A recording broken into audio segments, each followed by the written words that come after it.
Shalom, buenas tardes a todos, bienvenidos a una nueva charla. Hola Aníbal, Gaby, Nico, hola Jefferson, bienvenido. Shalom Meli, sean todos bienvenidos. Vamos a estar empezando a hablar acerca de los alimentos permitidos y prohibidos en las escrituras.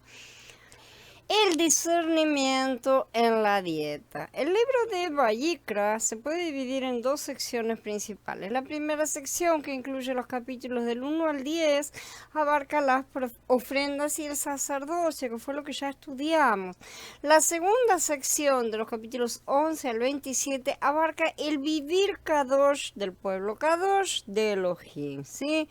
La forma en que tenemos que vivir para ser Kadoshim verdaderamente. Después de que Elohim habla de las ofrendas y del sacerdocio de la primera sección, él habla también acerca de todo su pueblo, ¿no es cierto?, lo que debe hacer en toda esta segunda sección. Los sacerdotes no son los únicos que deben llevar una vida santa y un vivir santo. No está como en otras civilizaciones se hacía, ¿no es cierto? Se recargaba de todo ese problema, ese tipo de vida exigente y demás al sacerdocio, mientras el pueblo hacía lo que quería, que es más o menos el pensamiento católico.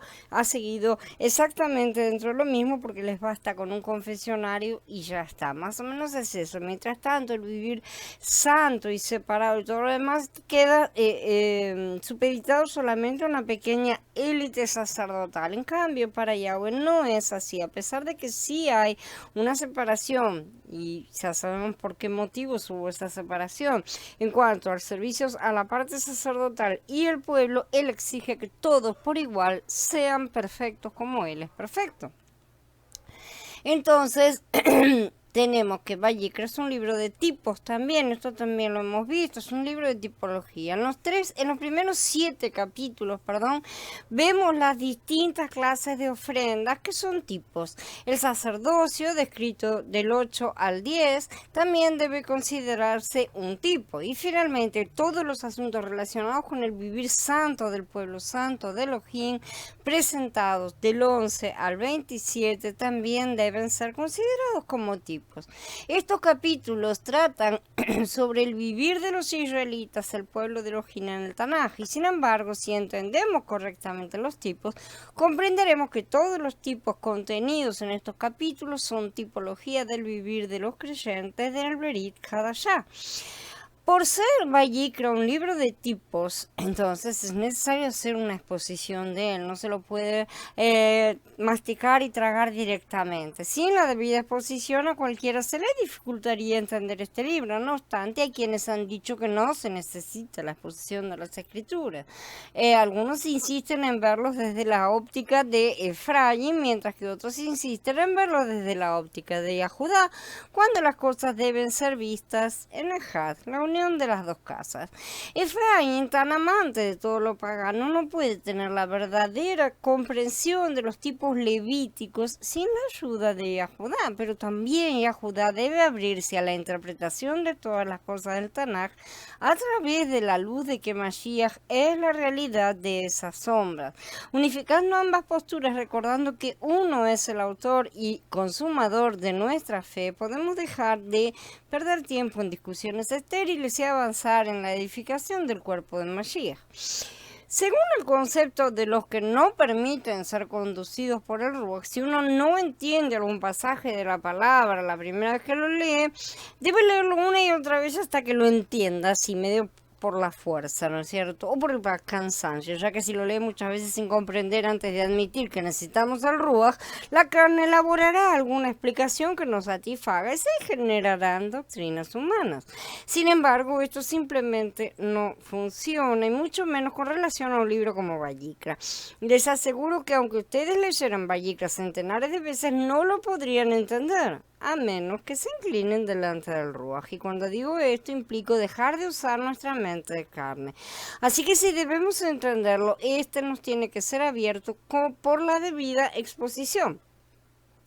El libro de Vallicra ha sido abierto por el pueblo elohim de una manera colectiva porque él no trabaja por sí mismo, sino que trabaja a través de su cuerpo. Él abre el entendimiento de sus hijos a lo largo del tiempo, en el momento en que él determina, sí, que el cuerpo entero puede alcanzar una comprensión específica de un asunto específico que es necesario para el desarrollo total de su plan.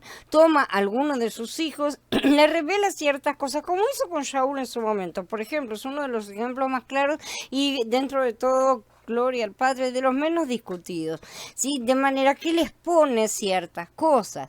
Esto ha sido lo que él hizo con Vallicra. El primero en empezar a abrir este libro fue justamente el apóstol Shaul, que puso Vallicra mientras escribía la epístola a los Ibrín, si asumimos que él fue el autor, y ese es otro asunto secundario. Kefa también recibió cierto entendimiento de Vallicra por medio de la visión que le fue dada en Maaseh, ¿no es cierto? La visión de un objeto semejante a un gran lienzo en el cual había toda clase de animales fue el cumplimiento de Vallicra 11. Maaseh 10, por lo tanto, es una exposición de Vallicra 11. Con esto vemos que la exposición del libro de Vallicra comenzó con los apóstoles, pero no cuando Mashiach estaba con ellos, sino después a través del Ruach. Quieran los hermanos y hermanas comprender que la manifestación del Padre es a través del cuerpo y no ya con truenos sobre montañas, porque el hombre corporativo es la forma en que él determinó desde antes de la fundación del mundo para llevar su expresión sobre toda la tierra. Él no busca la grandilocuencia del trueno impresionante y ensordecedor, sino el susurro interior del Ruach en nuestro Rujot y dentro del cuerpo. Esta exposición ha continuado a lo largo de los siglos y ahora estamos apoyados sobre los hombros de los expositores que nos han precedido, o sea, si no nos apoyamos únicamente en Shaul.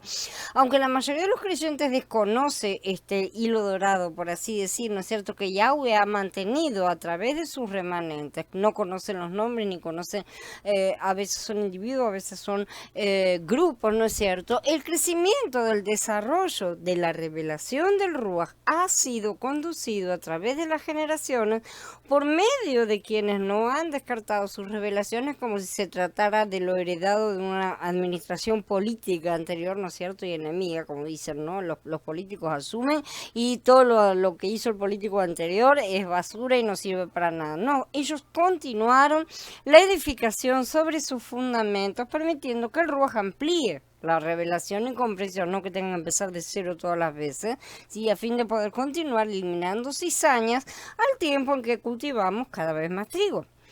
En particular, acerca del tema que vamos a tocar, en lo personal me siento endeudada con todas las enseñanzas de las asambleas de los hermanos, limpiándolas, por supuesto, ¿sí? Así como las enseñanzas que hoy levanto serán en el futuro también limpiadas, como han sido las del pasado limpiadas, las del presente lo serán en el futuro, y así sucesivamente hasta el día en que todos hayamos entendido todo y nadie tenga que enseñar a nadie, ¿sí? Porque nuestros ojos no son abiertos por completo, sino únicamente en la parte que toca a nuestro tiempo. Aceptemos eso, sí, para beneficio del cuerpo como un todo, eso sí. De quienes surgieron muchos hermanos, sí, trabajados por el Ruach, de estos hermanos, de esta asamblea de los hermanos, cuyos ojos fueron abiertos a gran comprensión en muchas cosas acerca de la tipología y las profecías. También me siento endeudada con muchos hermanos del actual movimiento de restauración, sobre todo los provenientes del cristianismo, que se han dedicado a la tarea de unificar las dos casas. A los que se han dedicado a esto, hay otros que no, que siguen cada uno en su pavada, ¿no es cierto? Y no, no a los que están haciendo esto, justamente los que son los que no están dedicados a elegir a cuál de las dos me quedo, con cuál de las dos. Es la unificación. Y que estos hermanos han hecho y hacen maravillosas investigaciones y estudios que nos amplían la comprensión no solo de las cosas de la Torá, sino de la mente de las personas que la escribieron, la mente hebrea antigua. Así como yo estoy apoyada sobre los hombros de los hermanos que nos han precedido, todos nos apoyamos directa o indirectamente en sus hombros para continuar levantando la edificación que es la casa de Yahweh. Así que espero que en el futuro todos veamos cada vez más claramente y sean dejadas de lado las discusiones acerca de quién tiene la razón, ya que el Ruach revela sus cosas un poco a cada uno de sus hijos, ¿sí? Para que aprendan a intercambiar dones y no a ponerlos en una competencia que no tiene sentido. El título de este mensaje es el discernimiento en la dieta, ¿no es cierto? El discernimiento en la dieta tiene que ver con el discernimiento en la alimentación en cuanto a lo que comemos. Ya hemos visto a lo largo de nuestro caminar las escrituras que el comer es un punto central, ¿sí? En ellas. Así que Yahweh hace un gran énfasis en este asunto. Sabemos que la causa de la caída fue justamente un asunto de haber comido mal. Habiendo el hombre elegido comer del árbol equivocado. Esto está en el capítulo 7. Yo les voy a dejar acá todos los links de las cosas que estamos citando. Acá hay una cita. Después vemos que a través de la contaminación con los malajín caídos y el cambio de ADN, que cada vez más radical, Yahweh cambió la dieta del ser humano agregando la carne a la misma. También hemos tenido varios posts acerca de esto. Esto no fue únicamente a causa de la contaminación genética, sino también en preparación del alimento que el hombre debería recibir, la sangre y la carne de Yahshua, el cordero que quita el pecado del mundo.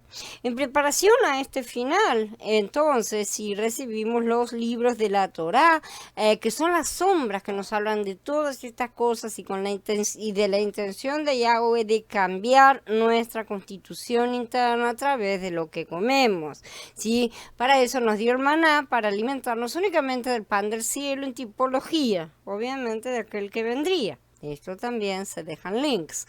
A pesar de haber sido redimidos y liberados, los hijos de Israel eran todavía egipcios en su constitución. Las células y las fibras de su ser eran egipcias por naturaleza.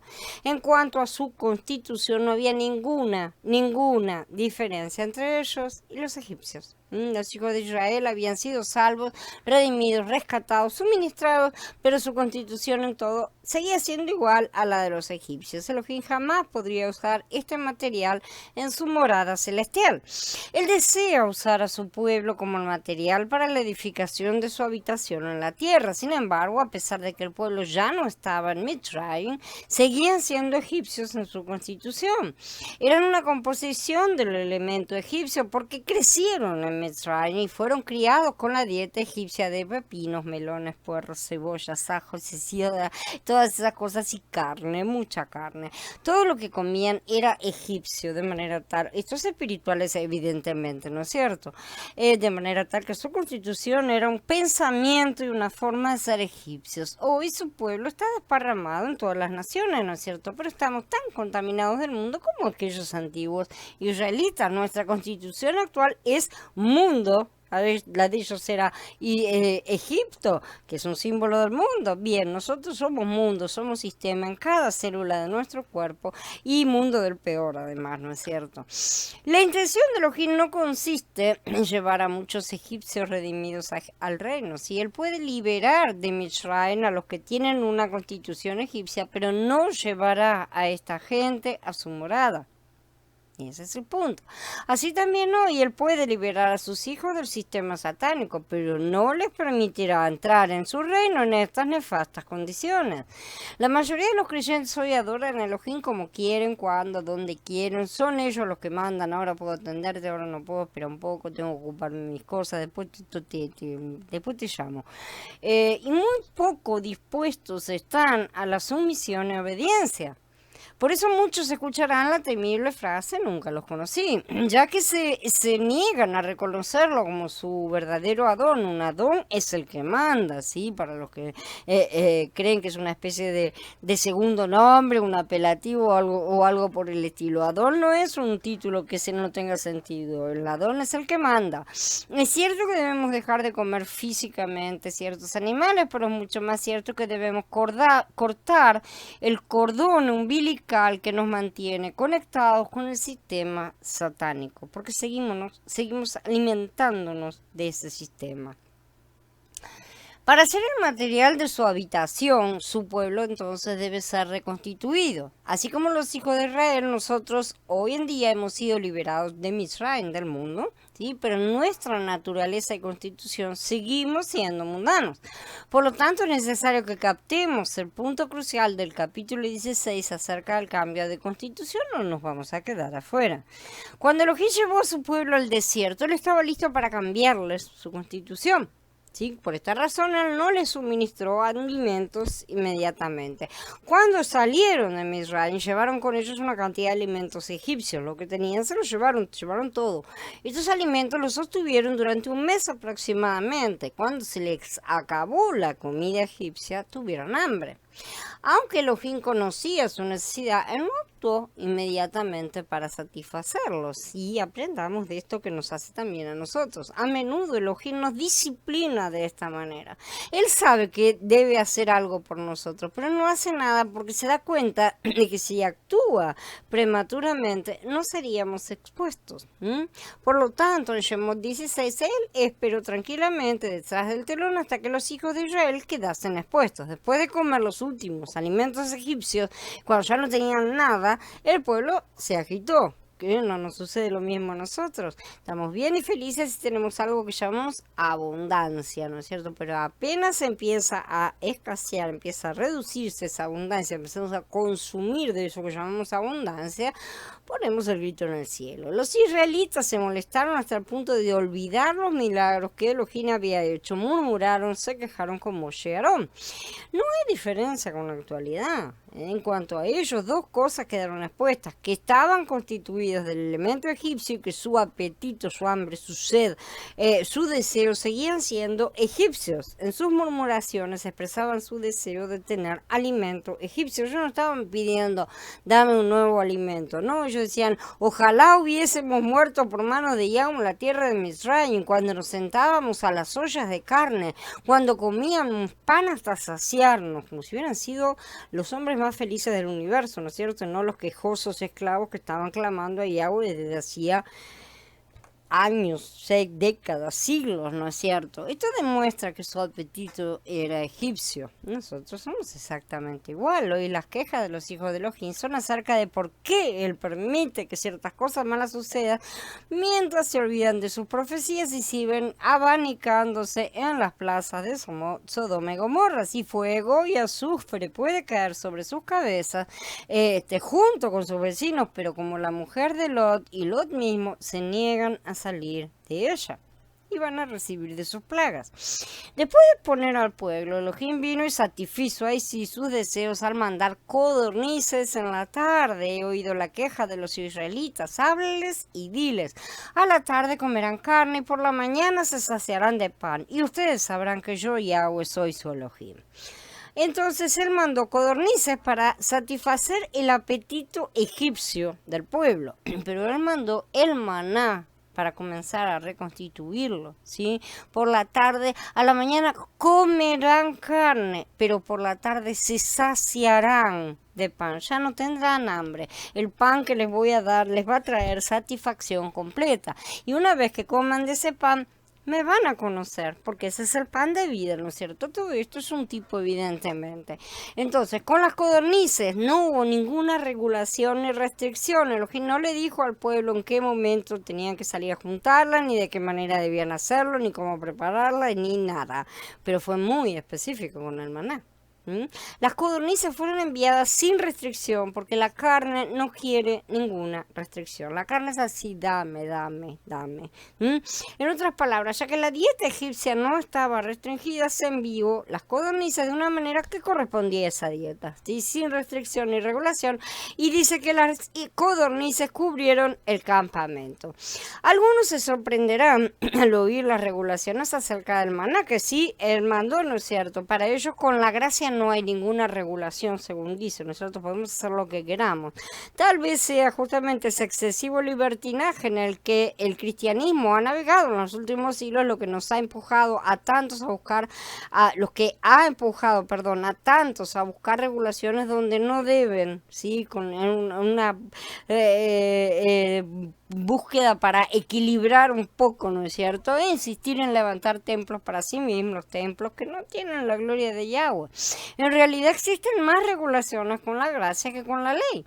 Si una persona vive apartada de la vida divina y salvaje, no está restringida. No obstante, la vida de Elohim regula y restringe. Cuanto más vivamos correctamente, más regulados seremos. El mundo, esta parte es un tipo, justamente el maná, es un tipo de Mashiach que busca convertirse en nuestra constitución interna, que busca interiorizarse dentro de nosotros. Por eso la cuestión del comer, porque lo que comemos se transforma en lo que somos, ¿no es cierto? Entonces, este maná pasa a ser parte de esa tipología de que es Mashiach y que nosotros debemos comerlo para poder complementarnos con él, para poder mezclarnos. Tenemos que alimentarnos diariamente de Mashiach y esto es lo que lo hará crecer justamente. Cuanto más maná comemos, más correspondemos con él, más encajamos, más nos identificamos con él y nos mezclamos, más crece nuestro Mashiach interior. Si el mundo no ve ese crecimiento, entonces no estamos comiendo maná. Sí, probablemente estemos comiendo codornices, pero si comemos el maná, entonces nuestro comportamiento, todas nuestras acciones van a estar conformes con la regulación de Elohim, desde un punto de vista interno y no externo. De esta manera llegamos a ser los que viven, actúan, se comportan y andan conforme a lo que Elohim es. Cuando digo no un comportamiento externo, no me refiero a la manifestación, sino que no es una cosa puramente externa, sino algo que surge del interior. Sí, entonces, en contraste, el comer codornices corresponde con el estilo, la moda, la manera egipcia, ¿sí? Del mundo. Es salvaje, es egoísta, es peleador, se ocupa solo de su mundito, yo, mis cosas, yo, otra vez yo y más yo. No tiene regulaciones, ¿sí? Por mucho que realice rituales con los cuales busca aplacar su conciencia, porque la conciencia nos mueve a todos. Se pueden hacer muchos rituales en la carne, pero Yahweh los rechaza. Obedecer las leyes dietéticas es una obediencia más de la lista de cosas que Yahweh ha indicado que sus hijos deben hacer si quieren ser como Yahshua. Él fue obediente en todo y así debemos ser nosotros también en nuestra constitución interna. Él no vino a hacer una cosa para que sus hijos, que tienen que ser hechos a su imagen y semejanza, hagan otras. No, la cuestión es que él vino a mostrar el camino perfecto, ¿sí? Entonces, comer codornices equivale a andar por la vida comiendo cualquier cosa sin restricciones, evidentemente, autoconvenciéndonos de que estamos bajo la gracia. Muchos se convencen de cualquier cosa, una gracia que más parece libertinaje, ¿no? Pero, porque esta gracia realmente nos conduce cada vez más a más desobediencia y rebeldía, cuando los frutos siguen siendo separación, diferencia, desobediencia, rebeldía y todas esas cosas, uno se da cuenta que la persona no está comiendo maná, está comiendo codornices.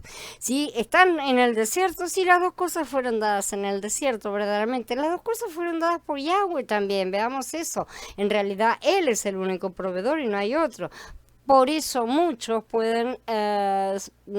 creyentes carnales pueden parecer o tener una cierta apariencia, pero verdaderamente solo comen codornices.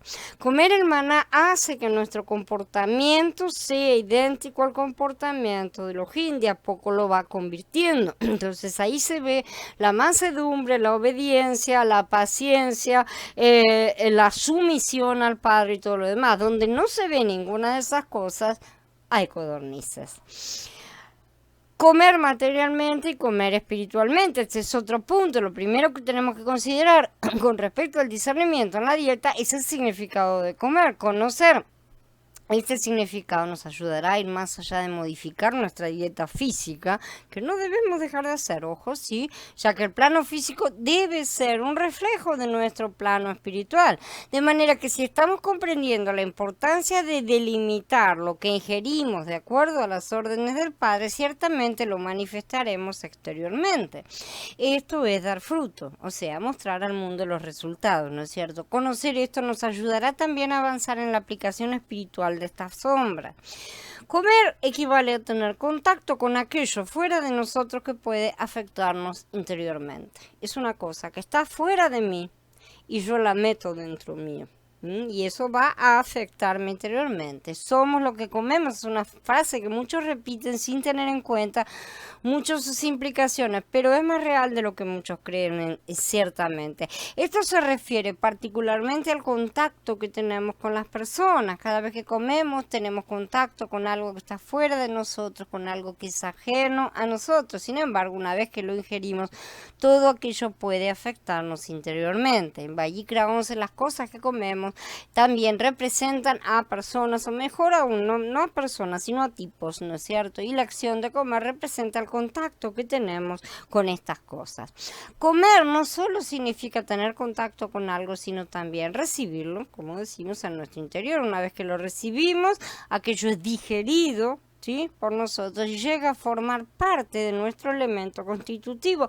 Nuestro cuerpo toma todo alimento y lo desmenuza, y esto lo estoy haciendo simbólicamente, obviamente, y le saca parte, las partes que necesita para que esas partes se transformen en energía, la energía que el cuerpo necesita para seguir viviendo. Entonces, ese alimento llega a ser la fuente de vida de nuestro cuerpo. Espiritualmente esto es exactamente lo mismo, ¿no es cierto?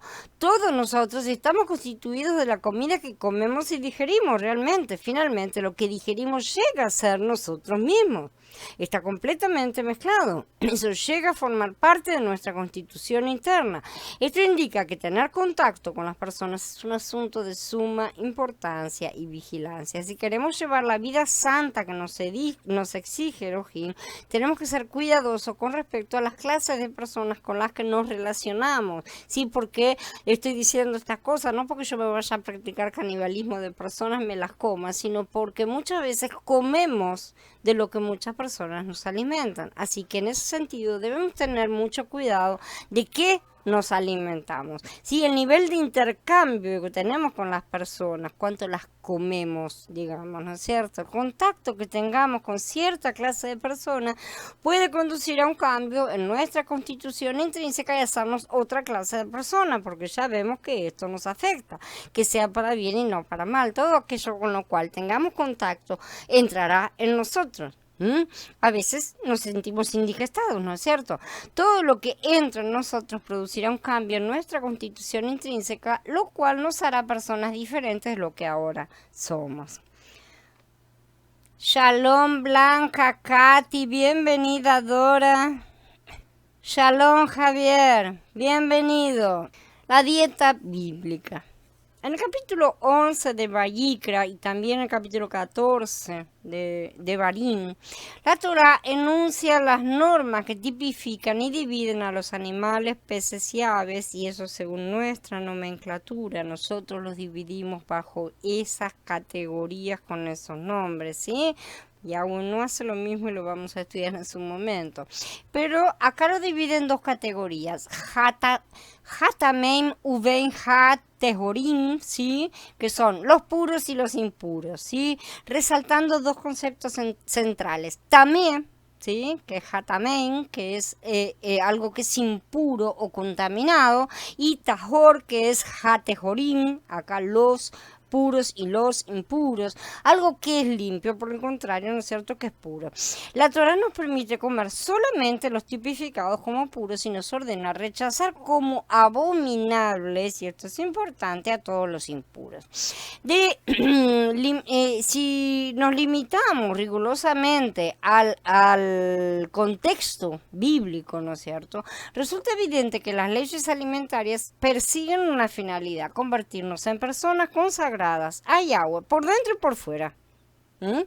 Mucho más que desarrollar hábitos alimenticios especiales o cuidar a sus hijos de que no se mueran y que no sean descontrolados porque son muy brutitos, son muy primitivos y no saben de nada, como nosotros ahora que podemos comer de todo. En fin, en palabras de la Torá dice: ustedes serán gente consagrada a mí, no deberán comer carne destrozada por bestias en el campo, se las echarán a los perros.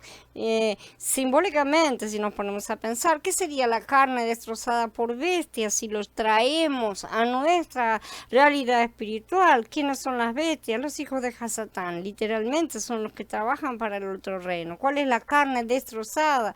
Es la carne que ha sido alterada, manipulada. Si queremos llevarlo más allá, tenemos acá toda la manipulación genética, transgénica y demás que está sufriendo todo el alimento que Yahweh ha creado como bueno para que lo comamos y ha sido destrozado por estas bestias. Todo esto no debe ser comido, dice la palabra.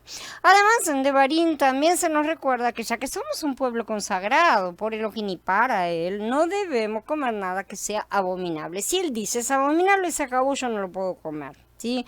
A renglón seguido, la Torá enuncia los nombres y características de todos estos animales que sí podemos comer y alejándolos de los otros los que debemos repudiar. ¿Sí? En principio podemos concluir junto con Maimónides, ¿no es cierto?, en su Guía de Perplejos, que los alimentos prohibidos son aquellos que son nocivos para la salud.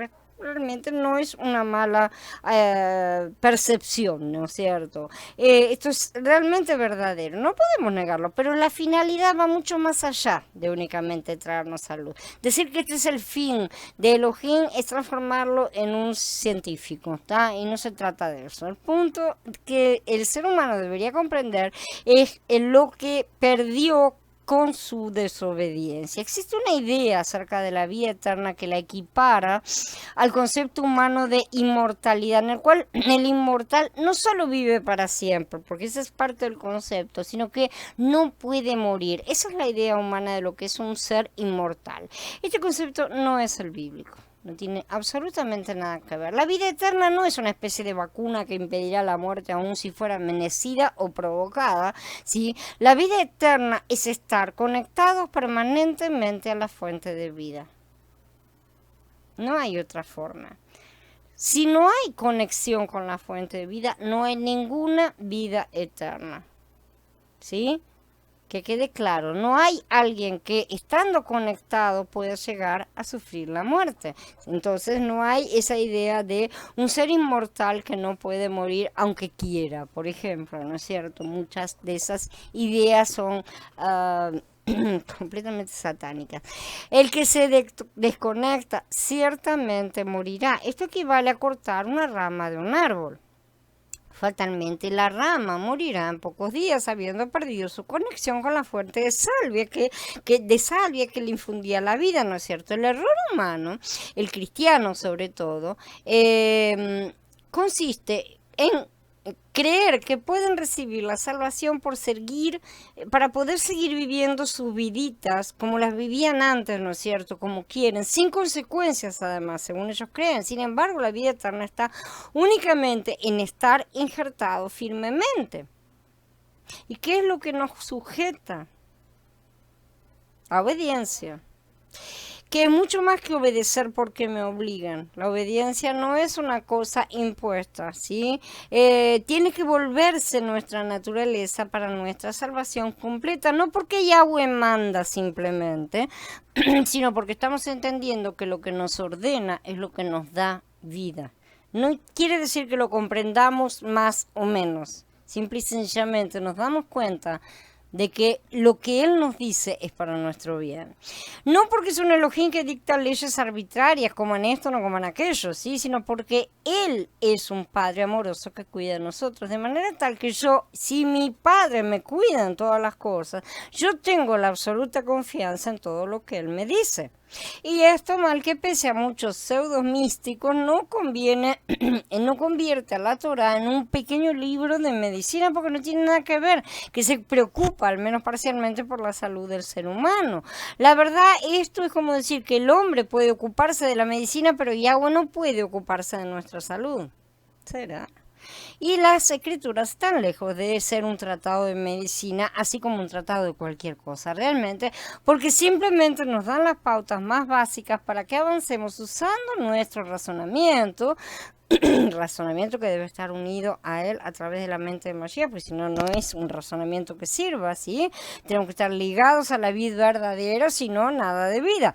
De manera que esto lo podemos aplicar a cada situación. Las escrituras no son un manual de reglas, son instrucción para vida.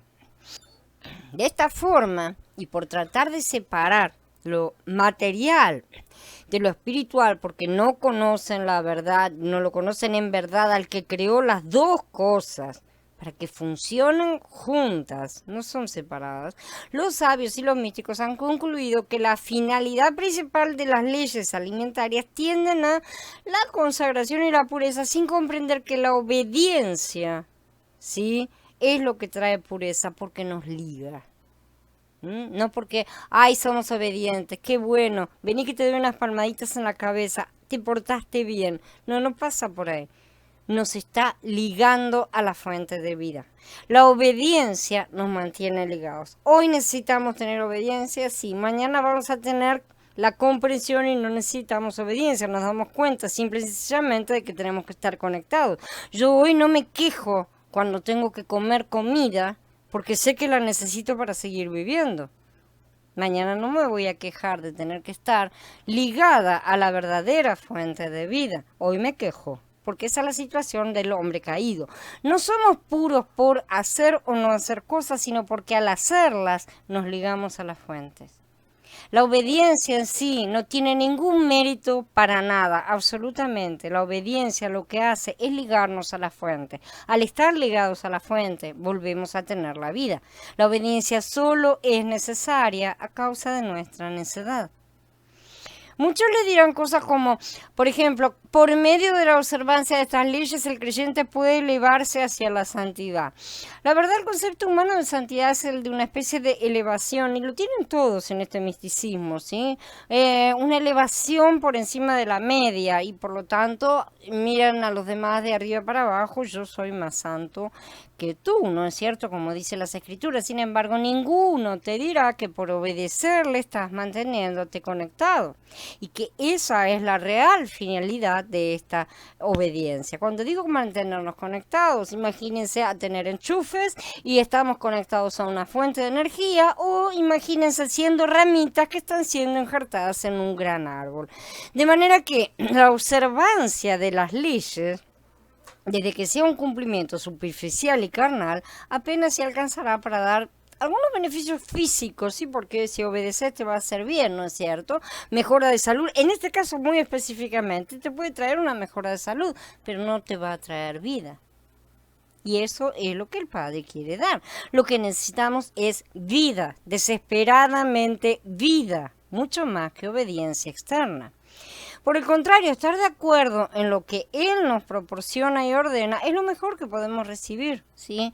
Y eso incluiría a veces lo que nosotros podríamos llamar de escasez, probablemente sea una forma de protegernos de nuestros excesos, o de algo que no nos gusta y no nos agrada, y que sin embargo probablemente nos haga bien por otro lado.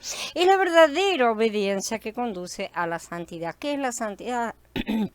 No es un estado sublime en el cual, ay, qué bueno, qué justo, mira cómo me admiran los de abajo. Porque esa es más o menos la idea que tiene la gente de santidad. La santidad es alguien que está elevado, pero no es esa la elevación verdadera. La santidad es algo que nos pone en contacto y nos mantiene conectados con Elohim de una forma real, física inclusive, porque también nos mantiene conectados en cuerpo, porque al final el cuerpo lo ha creado Él. Es física, es espiritual, es completa de todo nuestro yo mezclados con Él, como una rama se injerta a un árbol. Literalmente de esa forma tenemos que empezar a verlo. No se trata de una cosa místicoide que se pueda tratar de vivenciar, ¿sí? Entonces la santidad no es una persona en trance con los ojos en blanco, sino una persona llena de la vida del Adón, llena y rebosante. Solo entonces esa vida puede dar frutos en la persona, y los puede dar en esa persona solo en la medida en que esa persona está, ¿dónde? En la planta. No hay otra forma, la planta es el cuerpo.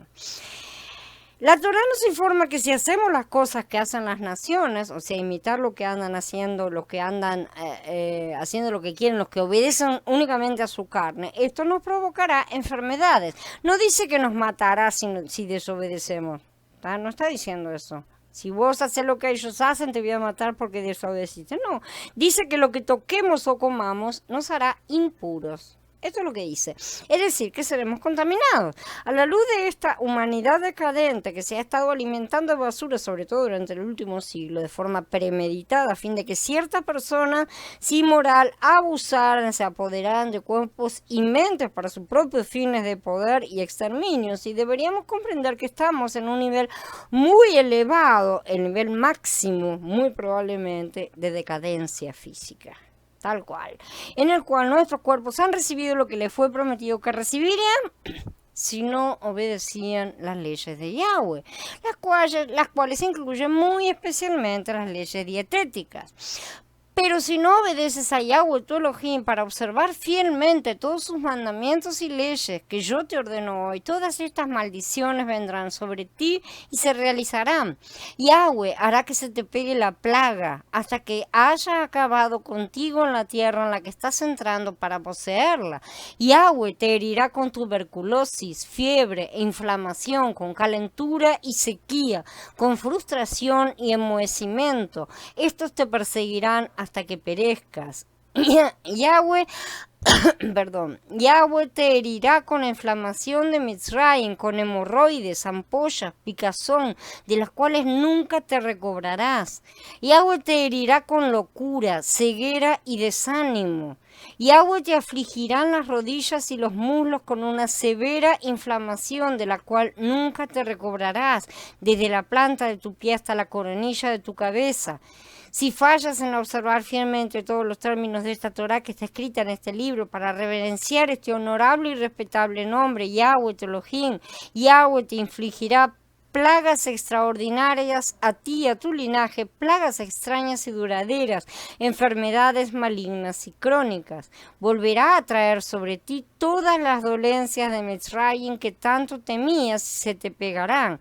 Y además, Yahweh traerá sobre ti todas las otras enfermedades y plagas que no se mencionan en este libro de la Torá hasta que quedes eliminado. Esto está en el capítulo 28. De Devarim en diferentes pasukim. Recomiendo a todos los tibios, esos que corren riesgo de ser vomitados, leer el capítulo completo y espantarse mucho, realmente. Correr a obedecer los mandamientos de Yahweh, porque Él es misericordioso, ¿sí? Y trae perdón sobre aquellos que se arrepienten de verdad y lo buscan de corazón y no para su propio beneficio nada más, como si fuera un seguro de vida. Búsquenlo porque no porque Él pueda solamente sanarlo, sino porque Él es la vida. No lo busquen porque, ay, estoy enfermo después de todo lo que me comí, todo lo que hice mal a lo largo de toda mi vida, ahora me estoy muriendo y yo ahora clamo. No clamabas mientras estabas en los banquetes, ¿verdad? No clamabas en ese momento. Entonces, las personas que están clamando de esa manera están en una postura completamente equivocada. Lo que piden es una reparación de lo que han hecho mal, pero no hay un real arrepentimiento y no están ni ahí interesados en recibir la vida. La sanidad no es sanidad porque me curo de algo, reparo algo. Yahweh es la sanidad porque Él es la vida. En la vida no hay enfermedad, en la vida no hay muerte. Vamos a seguir hablando acerca de todos estos conceptos. La cuestión no es buscarlo para estar mejor, sino para estar vivos. Vivos de verdad.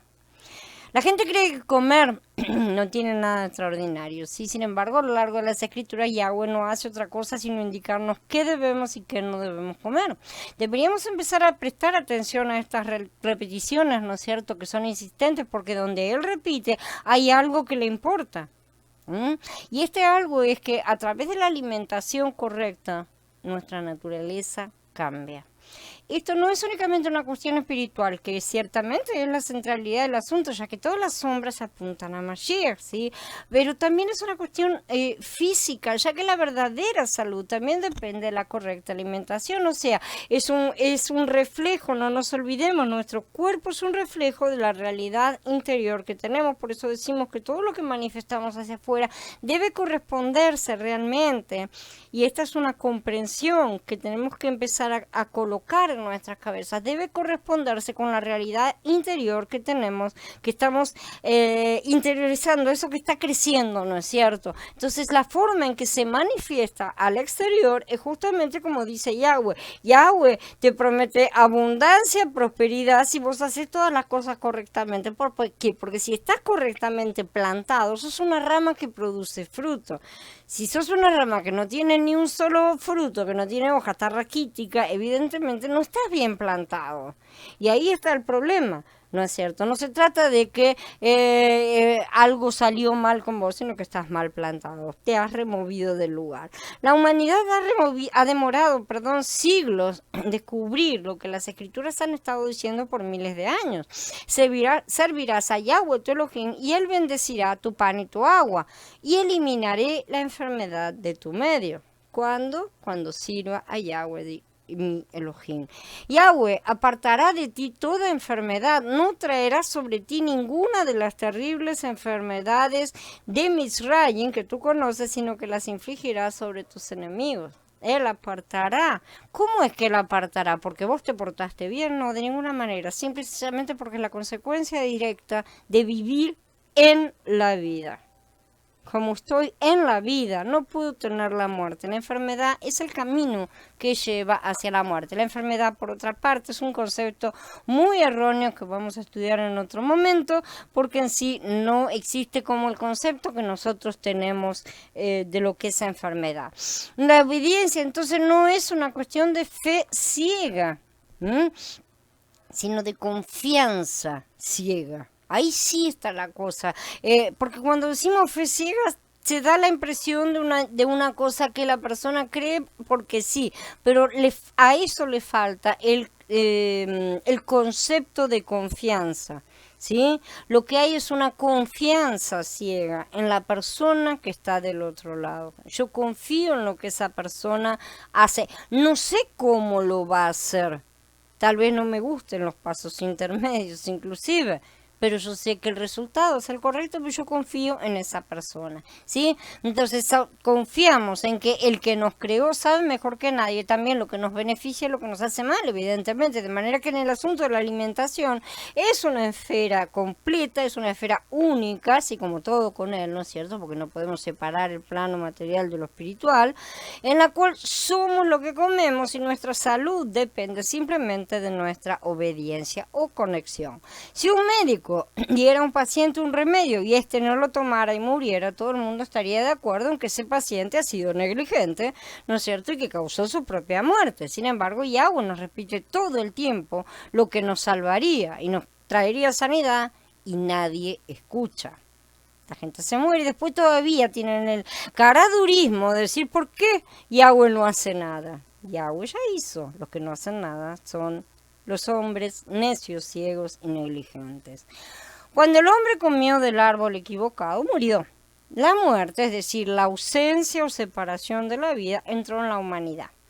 Pero la contra es aún verdadera, comer del árbol correcto, o sea, del árbol de la vida, nos dará la vida eterna. Yahweh no permitió que el hombre comiera de ese segundo árbol inmediatamente después de haber comido el árbol del conocimiento para no condenar al hombre a una eternidad de muerte. Justamente de esta forma cerró momentáneamente el camino al árbol de la vida, que es el propio Mashiach, quien hoy nos entrega la promesa de la vida eterna a cada uno de sus hijos. Nuevamente se trata de comer del buen árbol, y o sea, hacer la elección correcta. ¿Por qué entonces debemos tener cuidado con lo que comemos y debemos llevar una vida santa?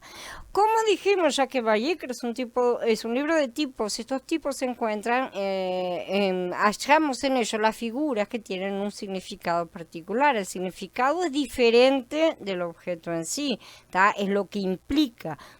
Esto se aplica a los animales mencionados en Vayikra, ¿sí? El significado de todos estos animales tiene mucha importancia por cuanto también tipifican a personas. Como ya dijimos, los animales son figuras que describen a distintas clases de personas, o sea, de tipos. Esto lo comprueba justamente Kefá. Shimon Kefá subió a la azotea para orar cerca de las 12 del día. En eso le dio hambre, quiso comer algo, pero mientras se lo preparaban le sobrevino un éxtasis y vio el cielo abierto y cierto receptáculo que bajaba como si fuera una sábana grande que suspendida de sus 4 puntas bajaba a la tierra.